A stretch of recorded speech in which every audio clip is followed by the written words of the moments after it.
Hi everyone, welcome back to the channel, and on today's video we're going to tackle the clutch on the GL1000. So that involves removing the lock nut. I've already taken off, let's come up here, I've already taken off the rear cover and this actuating plate and the springs, so they're all off. We're going to measure the length of the springs to see whether they're within specification. If not, we'll need to order some new ones of those, and then we've got to take out the clutch basket and check the friction plates for wear and the thickness on those, and then look to order some replacements of those if we need to. It's important to do this while the engine's out of the bike, because once it's back in the frame, you can't get the to the clutch. You can't get the case off and you can't get the clutch basket out. So it is an engine out of frame job when this needs doing. So while it's off the bike, it's definitely worth checking. Obviously I've not ridden this bike, so I don't know whether what state the clutch was in anyway. Right, so we've got to get that nut off the center there, and somebody's clearly had to get that already with a screwdriver or a chisel, looking at the state of that. So if I can get a new one of those, I will do. There is a locking washer, a tab washer if you like, going around this, and there's one tab bent over. I can see it at the top there, just to the sort of 1 o'clock position. So I've got 3 hands, so I'm not going to be able to show you that, I don't think, but I'm going to get a screwdriver in there. I'm going to bend that back up, and then we'll get this nut off.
Okay, so that's the tab washer and the nut off, and now I think the whole clutch basket should slide off the shaft.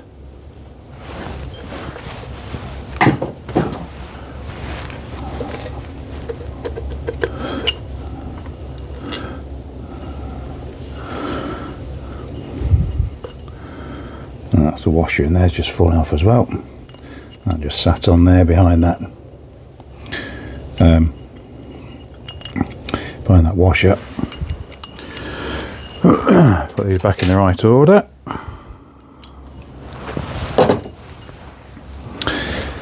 And then all of our friction plates and etc. should just slide off. We'll try and keep them in the same order if we can.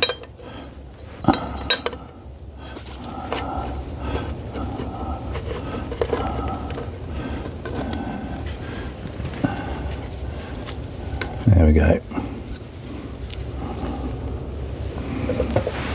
Okay, so unless the basket itself is particularly worn, we shouldn't need to strip it down any further than this. We can see the little chain just in there, which is driving the clutch basket there. And what we're really looking at here, what we're interested in, is the surface of these splines here, to see how badly worn these are or not, whether there's any notches in them. I've got to say these are looking pretty good. There's no noticeable notches or marks in those at all, so I'm really pleased with that. That means that we haven't got to start redressing the surface of these. I think we can leave that exactly as, give it a clean out. But basically that's looking pretty good. I can get my finger down in there. There's some sludge down in the bottom of there, but nothing too horrendous. Certainly no chunks of metal or anything like that. It doesn't feel particularly gritty. It looks like this has got a meant to have a in fact it has got a gasket on, so we'll need to change that, clean that up and change that. But the basket itself looks in really good condition, so yeah, really pleased with that. Let's go have a look at the plates. So for clarity, I've reassembled this on the bench, so just so you can see how it came apart. So there were 1, 2, 3, 4, 5, 6 bolts holding the lifter plate on. You take those bolts out, the lifter plate then just comes off. That's then followed by each of the individual springs, so we need to measure the length of those, which we'll do next.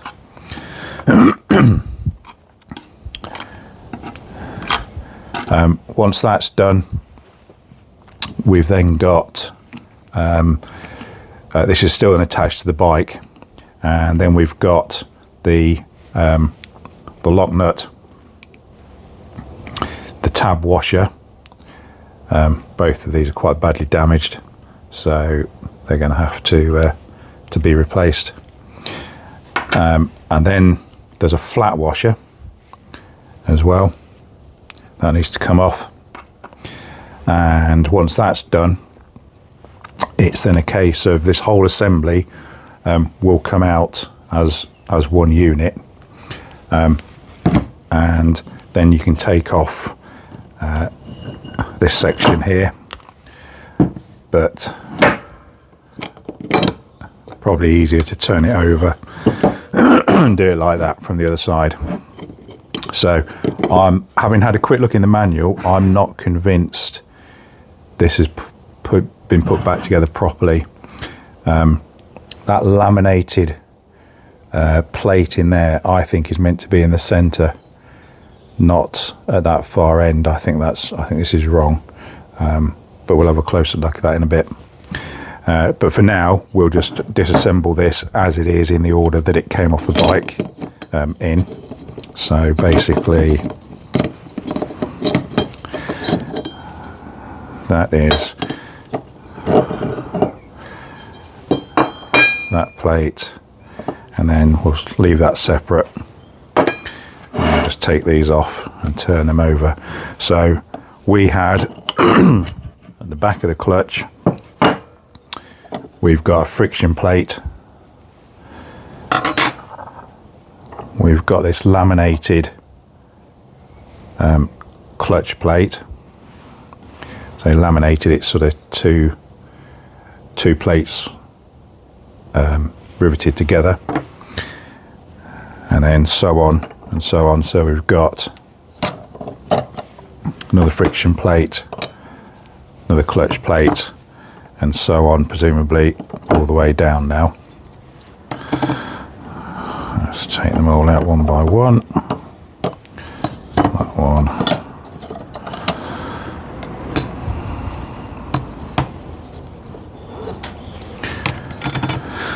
I do like to try and keep these, if we're going to put these, reuse these, keep them in the same order if we can.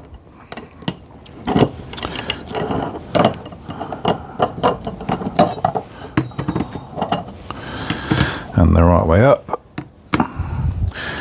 And in fact, on reassembly, we need to make sure we get these friction plates the right way around, because you can see these slight grooves in here. These are what they call oil thrower grooves, I think, something like that. So we need to make sure they're in the right orientation as well. We've got left just one on there. Okay. And then that just leaves us with our clutch center. So first thing to check on this is these edges on here, and you can see there are marks on there, but if I run my finger over, there's a very slight wear on those, but to be honest with you, they look pretty flat to me, so I'm really not too worried about that. I think that's going to be fine. So just a visual inspection of this, make sure the rest of it all looks okay, make sure the splines inside all look good. But yeah, that's looking all right to me. So that can go in the parts washer, as with all of this stuff, and get cleaned off.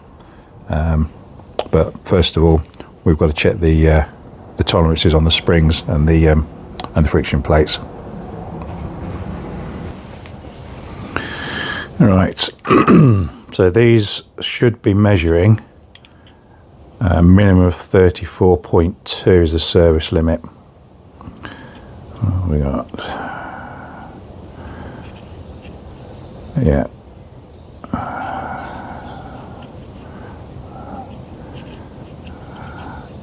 Okay, 34.6. And originally when it was new, it would have been 35.5. So they're all, I've measured all of these now, they're all around 34.5, 34.6. I did have one that said 34.2, which is right on the service limit, but I'm going to take that as being fine as far as they're concerned. So they're reusable. So I'm going through each of these in turn and just measuring the thickness. I'll bring it around this side so you can see. And basically each of these have been no less than 3.3, some are 3.4. And according to the climber manual, when they were new, they would have been 3.4, and 3.2 is the service limit. So again, I think they should be absolutely fine. Yeah, 3.4. That way around. Just realised I've done that one the wrong way around. So easy to get these mixed up if you're not careful. That's better.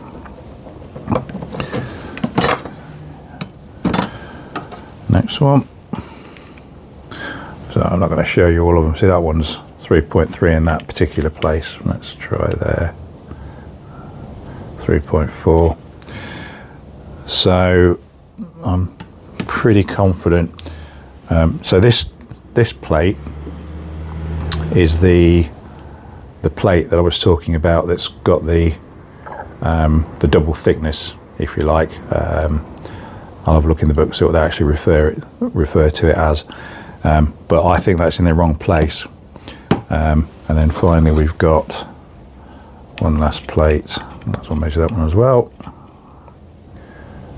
3.3, turn it round.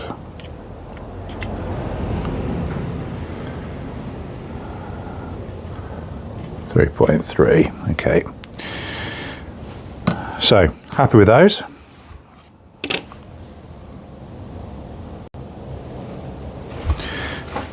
Right, I have read the climber manual, I have read the official workshop manual, and there's definitely some confusion going on here. Let me see if I can show you what I mean. So, this is as they came off the bike. Okay, so these were on here like that, and we've got a standard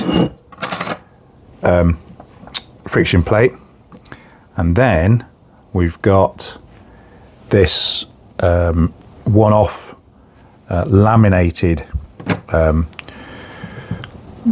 clutch disc here, clutch plate here, which according to the climber manual should have been fitted with these teeth facing down.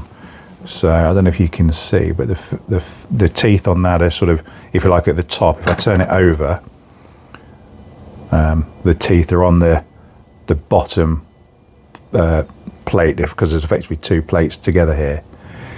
So it came off the bike like that. According to the climber manual, it says with the toothed side facing down towards the already installed friction plate, which would have been in that one. So in theory, that's the wrong way up. Right, then it says continue putting these on, but you do need to make sure you get these in the right orientation because of this. This fling the oil off, apparently, these grooves. We'll cover that in a second. So that's basically how it came off. But the climber manual then goes on to say some early models were assembled with the laminated damper plate, which is that one, next to the clutch center, which apparently causes the clutch to grab. The laminated damper plate should be assembled in the middle of the stack on all models. Right, okay, so I would go along with that, apart from the fact that when you then read the official workshop manual, that's slightly even more confusing, because it talks about putting this one in the middle of the stack, this one in the middle of the stack, but it also talks about, or actually on the picture, the assembly picture, it shows you putting that one on where it is here, but in the description it says put it in the middle. So yeah, confusion reigns. I think I'm going to put it in the middle. Yeah, I'm going to put it in the middle, and I'm going to put it with the teeth facing down rather than as it is here, because that's what it says to do in the climber manual. Okay, so the reassembly order that I'm going to use then is, let's turn those over, is going to be so we're going to have one plate for, okay, sorry, before we go any further, there's one other slight anomaly with this as well. The climber manual says that you put the friction plate with the thick tabs on first, and there's only one of those.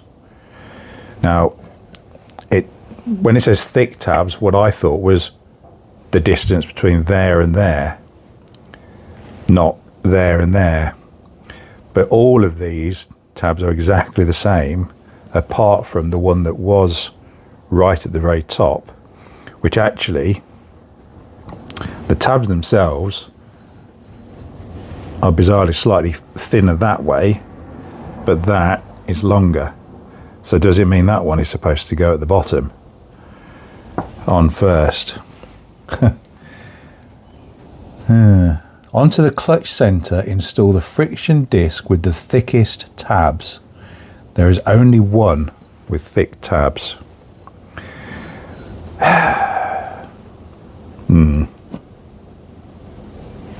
I'm going to have to say that I think that one then.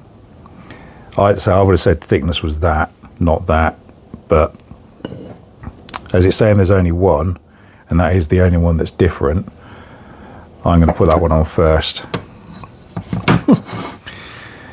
I could regret this, because the problem is, once this is all back together and in the bike, you've got to take the engine out of the frame if this is wrong and things aren't working properly. Not ideal. As far as orientation of these go, let's have a look. It's saying that, okay, so it should go on that way. So when we're looking at this from the top, the grooves are going that way. I will double check that in the workshop manual. According to the climber manual, onto the clutch center, install the friction disc with the thickest tabs. There is only one with thick tabs. I'm going to have to say that that's that one then, really. Next, install a clutch plate, followed by a friction disc. So clutch plate, followed by a friction disc, with these going in the correct orientation. Continue to install a clutch plate, then a friction disc until 4 friction discs and 3 plates are installed. So what have we got? Until what did I say? Until 4 friction discs and 3 clutch plates. Okay. One of those. One of those. One of those. So, I know I'm repeating myself here, but I'm just double checking. So, continue to install a clutch plate, then a friction disc until 4 friction discs and 3 plates are installed. 1, 2, 3, 4, and then of course we've got 1, 2, 3 plates between them. Okay, so we've got to that stage. Then it says install the laminated damper plate with the tooth side facing down towards the already installed friction plates and clutch plates. So we'll find that one. And with the tooth side down, so that's tooth side up. I would say that means tooth side down. The problem is you can just read so much into these descriptions sometimes.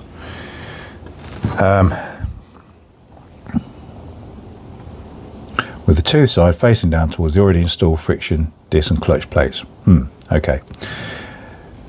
Install a friction disc followed by a clutch plate. Continue to install a friction disc and a clutch plate until there are an additional 4 friction discs and 3 clutch plates installed.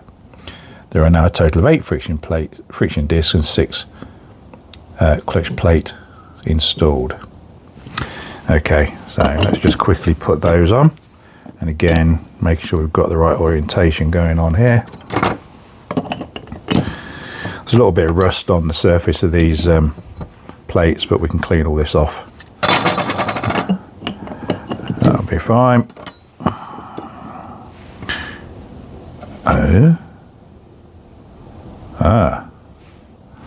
So how we ended up with that? That's not right, is it? Because we've got no kind of 2 friction plates next to each other. That's not going to be right, is it? Confused.com. Right. So what's it saying? How many should we have in total? Sort of friction disc followed by... So we should have a total of 8 friction discs and 6 clutch plates. 1, 2, 3, 4, 5, 6, 7, 8. So we've got 8 friction plates, but we can't have that next to that, can we? What have I done there?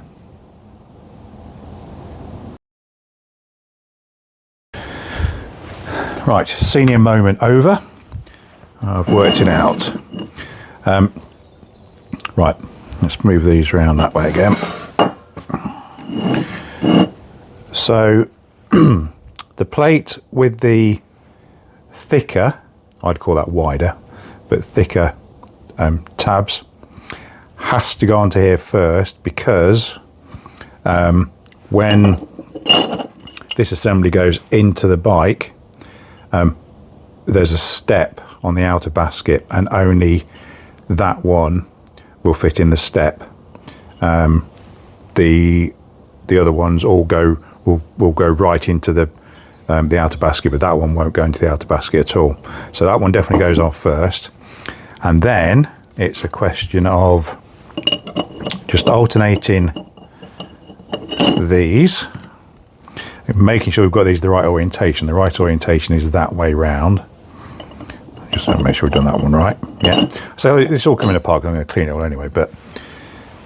And then we do that until we've got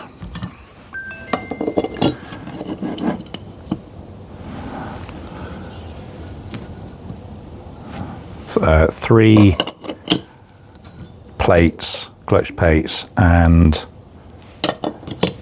4 friction plates. Okay.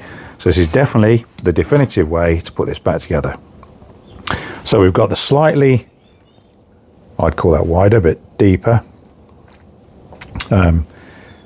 plate on first, and then we're alternating. So we've got 4 friction plates, 3 clutch plates. Then we go in with the damper plate, or the dumping plate as it's called in the in the Honda workshop manual, and we put that with the teeth facing down. So that's teeth facing down rather than, I would call that teeth facing up. So that goes on, and then we alternate again getting the these oil galleries going the right way. And I don't know what I did last time, must have picked up 2 plates by mistake or something, but now when we're back together we're assembled how we should be, and that's what we should have. So let's get those lined up roughly. So we've now got 1, 2, 3, 4, 5, 6, 7, 8 friction plates, damper plates in between them all. We've got the damping plate, whatever it's called, in the center of the stack, which is what it does, which is what it says, and then the thicker tabbed friction plate at the bottom. Phew. Okay, so that is definitely how it goes back together. No doubt I'll have forgot that by the time I've cleaned all these off, but that's fine. I can refer back to the video if I need to. So as far as the clutch goes, that's pretty much it. So we've checked the free length of the springs, and they're within tolerance, within specification. We've checked the thickness of the friction material on the friction discs, and they're within tolerance. We can also check the free play on this plate and where it fits into, or these plates and where they fit into the outer basket. But it's going to be too difficult for me to show you that, but I did check it and it is okay.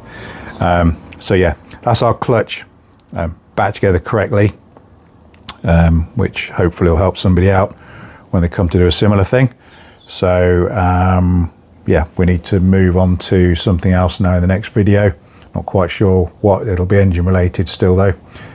So I hope you've enjoyed the video. If you have, please give it a thumbs up, subscribe down below, and I'll see you in the next one.